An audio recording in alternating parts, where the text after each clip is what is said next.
ચાલો વિદ્યાર્થી મિત્રો, ફરી વખત આપણે YouTube ના લેક્ચરમાં જોડાઈએ છીએ. સૌનું સ્વાગત છે. છેલ્લા લેક્ચરની અંદર આપણે બેઝિક પદાવલીઓ અને નિત્યસમની અંદર આપણે પદાવલીઓના પ્રકાર વિશે ભણ્યા હતા. આજે આપણે એમાં આગળ વધીએ અને એમાં નવો એક ટોપિક સજાતીય અને વિજાતીય પદો વિશેનો પરિચય મેળવીએ.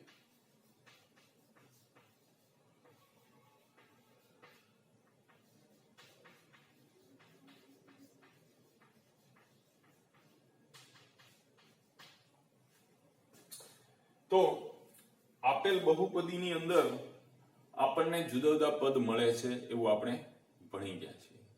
એક પદ હોય અથવા એક કરતા વધારે પદ હોય. તો અહીંયા આપણને થોડીક પદાવલીઓ લઈએ તો ભાઈ ટેક્સ્ટ બુકમાં હું એક લઉં છું. 7x 14x -13x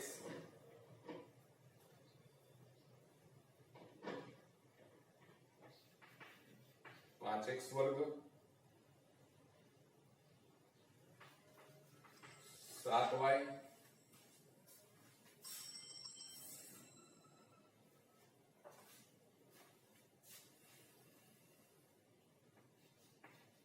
(7xy)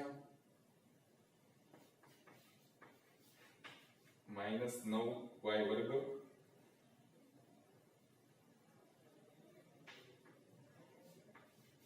-9x વર્ગ -5yx.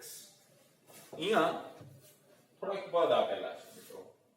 7x 14x -13x 5x નો વર્ગ 7y 7xy -9y વર્ગ -9x વર્ગ -5yx. 1 2 3 4 5 6 7 8 9 પદ આપેલા છે. આ 9 પદની અંદરથી આપણે એવું વિચારવાનું છે કે આમાં કેટલા સજાતીય પદો છે જોઈએ. તો અહીંયા આપણે વિચાર કરીએ તો 7x અને -13x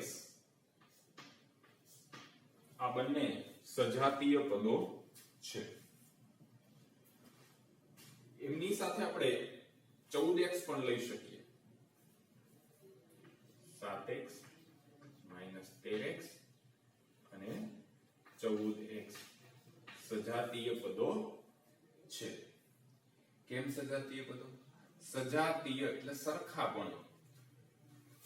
જે આ 7x -13x 14x આ ત્રણેય પદની અંદર એક સામ્યતા છે. કઈ સામ્યતા છે વિદ્યાર્થી મિત્રો? કે આ ત્રણેય પદોની અંદર જે ચલ છે, ચલ કયો છે? x. ફક્ત સહગુણક બદલાય છે. 7x માં સહગુણક 7 છે, -13x માં સહગુણક -13 છે, 14x ની અંદર સહગુણક તરીકે 14 આપેલા છે. હજી એક આપણે એક પેર લઈએ.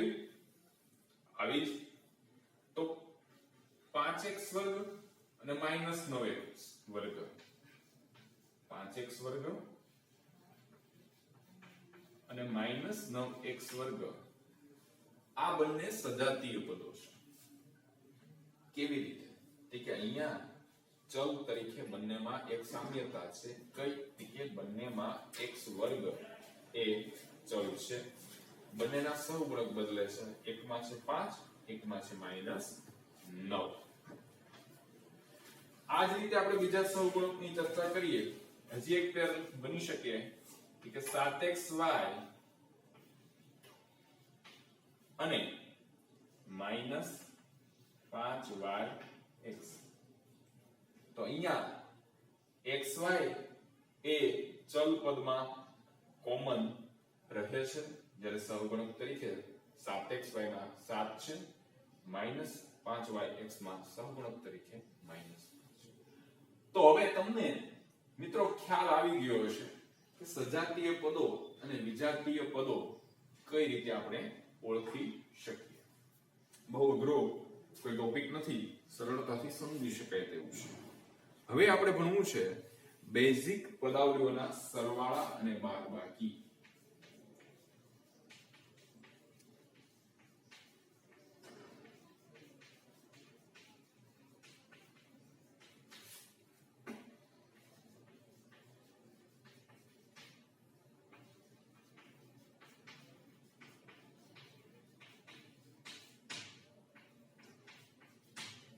તો તમારે ટેક્સ્ટ બુક નું ઉદાહરણ લઈએ. 7x વર્ગ ઓછા 4x વત્તા 5 અને 9x ઓછા 10 નો સરવાળો કરો.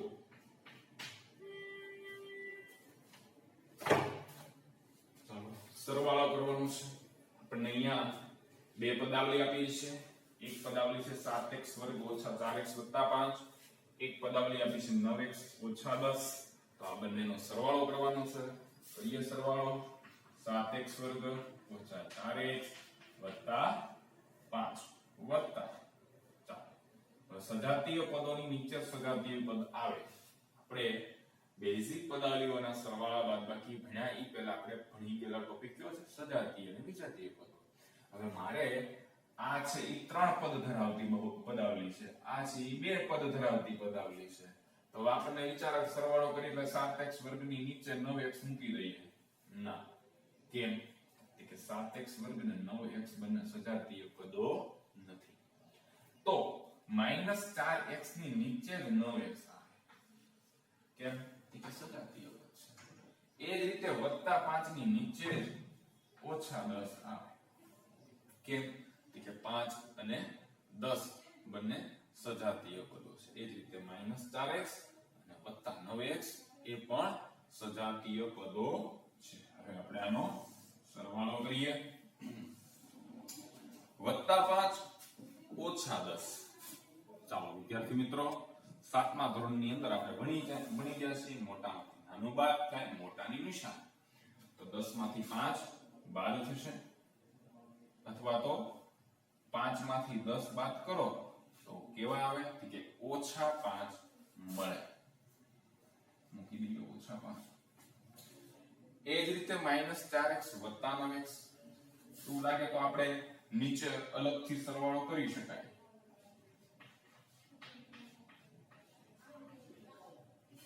તો આનો જવાબ શું આવે મિત્રો?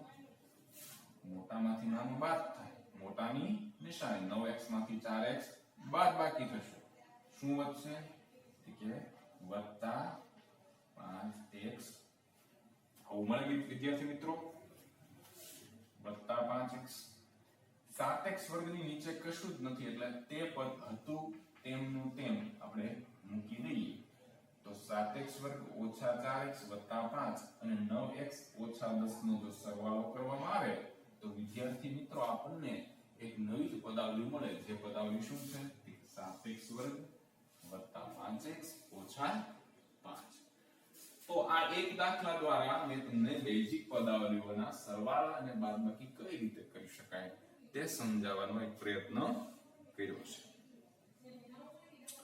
ચાલો હવે આ જ રીતે તમારી ટેક્સ્ટ બુકના પેજ નંબર 139 ઉપર તમને ઉદાહરણ 1 અને ઉદાહરણ 2 આપવામાં આવેલા છે વિદ્યાર્થી મિત્રો, જે તમે ઘરે પ્રેક્ટિસ કરી શકશો.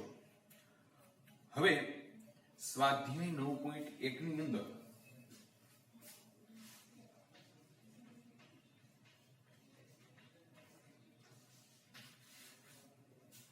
આપણે જોઈએ પ્રથમ દાખલો શું કહે છે. કે પ્રથમ દાખલાની અંદર કુલ 6 આપણને દાખલાઓ આપવામાં આવેલા છે. કે નીચેની દરેક પદાવલીમાં રહેલ પદો અને સહગુણકોને ઓળખો. તો આપણે એમાં પહેલો દાખલો લઈએ.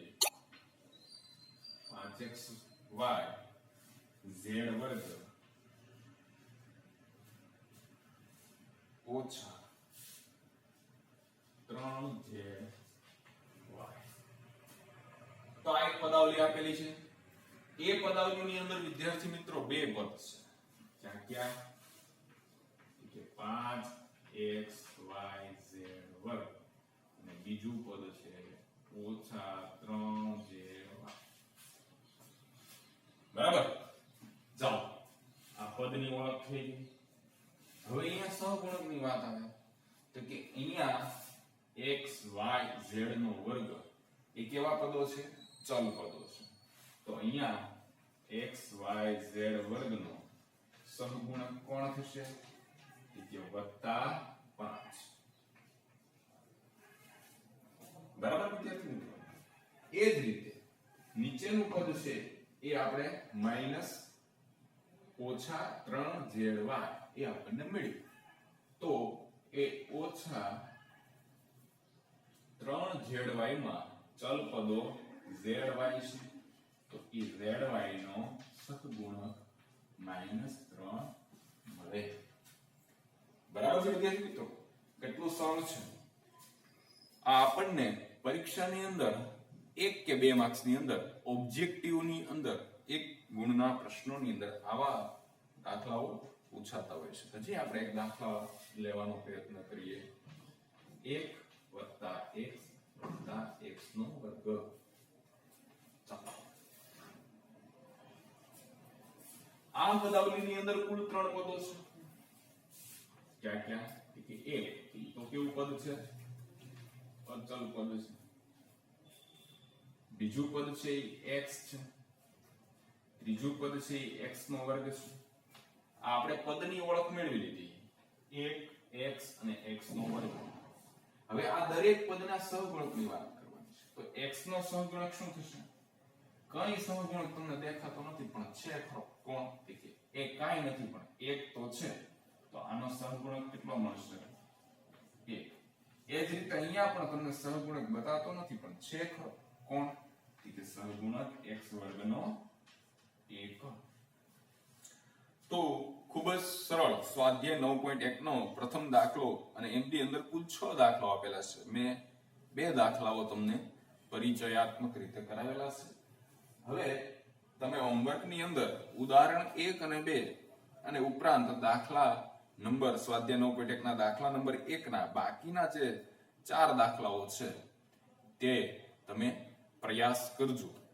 હું હવે પછીના લેક્ચરની અંદર સ્વાધ્યાય 9.1 ની અંદર દાખલા નંબર 1 નો જે દાખલાઓ બાકી રહ્યા છે એને આપણે સમજવાનો પ્રયત્ન કરીશું. તો આજના લેક્ચરમાં બસ આટલું જ. ધન્યવાદ.